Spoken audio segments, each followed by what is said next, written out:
Shalom, bien-aimés frères et sœurs dans le Seigneur. Sois un Nicodème. Aujourd'hui, tu peux devenir toi aussi un Nicodème. Qui est Nicodème? Nicodème est un pharisien. Nicodème est un pharisien reconnu, un sage. Jésus dit de lui, tu enseignes Israël et tu ne connais pas ces choses, parce que Jésus lui dira euh, euh, dans l'évangile de Saint Jean chapitre 3, si tu ne nais de nouveau, celui qui ne naît de nouveau ne peut entrer dans le royaume de Dieu. Et Nicodème demande, euh, est-ce qu'il faut encore que je retourne dans le sein de ma mère pour renaître de nouveau? Nicodème est un sage, Nicodème est un enseignant. Jésus dit, mais tu es appelé maître, tu enseignes Israël et tu ne connais pas ces choses? Nicodème est probablement aussi un riche, un homme aisé, un homme d'un certain âge. Mais j'aime la figure de Nicodème. La Bible dit que Nicodème va pendant la nuit, alors que la majorité des pharisiens sont contre Jésus, complotent, manigancent pour le faire mourir.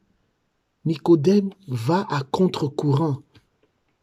Tu es dans un stade, à un stade de ta vie, à une étape de ta vie où tu as peut-être besoin, comme Nicodème, d'aller toi aussi à contre-courant, de naviguer à contre-courant.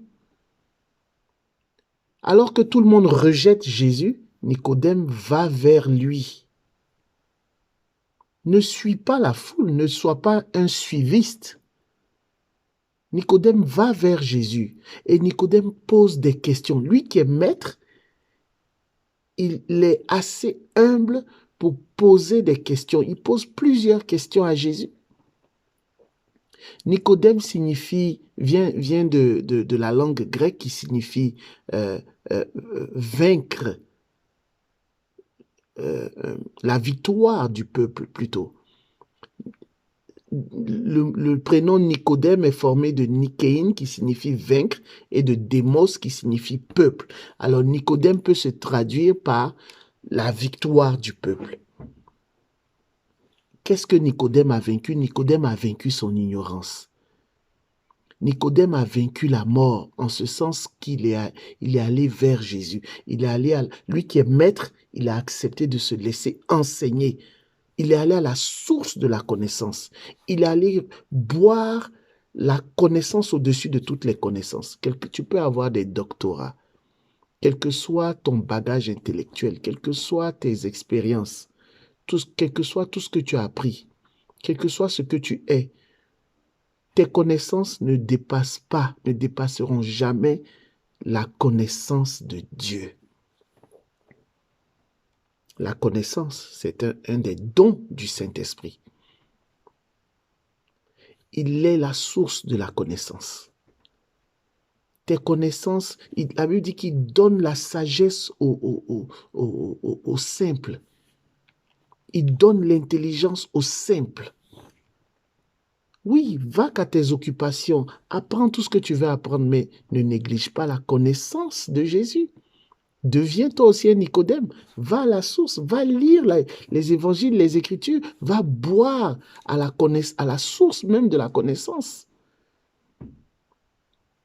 Pour vaincre ta cécité, pour vaincre le voile du péché qui couvre tes yeux, pour vaincre le voile des impiétés dans ta vie, pour vaincre l'ignorance. La Bible dit, mon peuple périt faute de connaissance.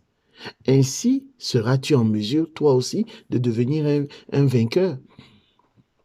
Pour porter le nom Nicodème, pour devenir un Nicodème, il faut arriver à vaincre.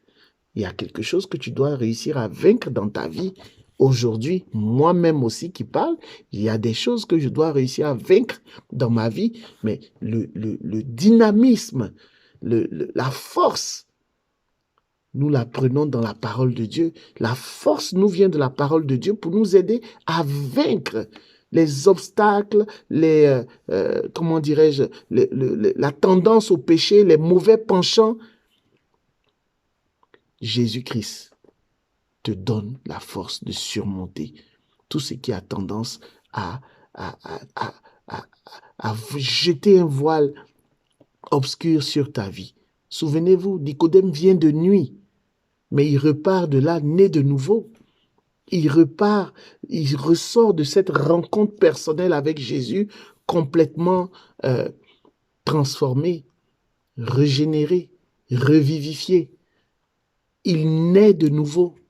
Mais la naissance, la véritable naissance, la nouvelle naissance, c'est au contact de Jésus-Christ, au contact de la parole de Dieu.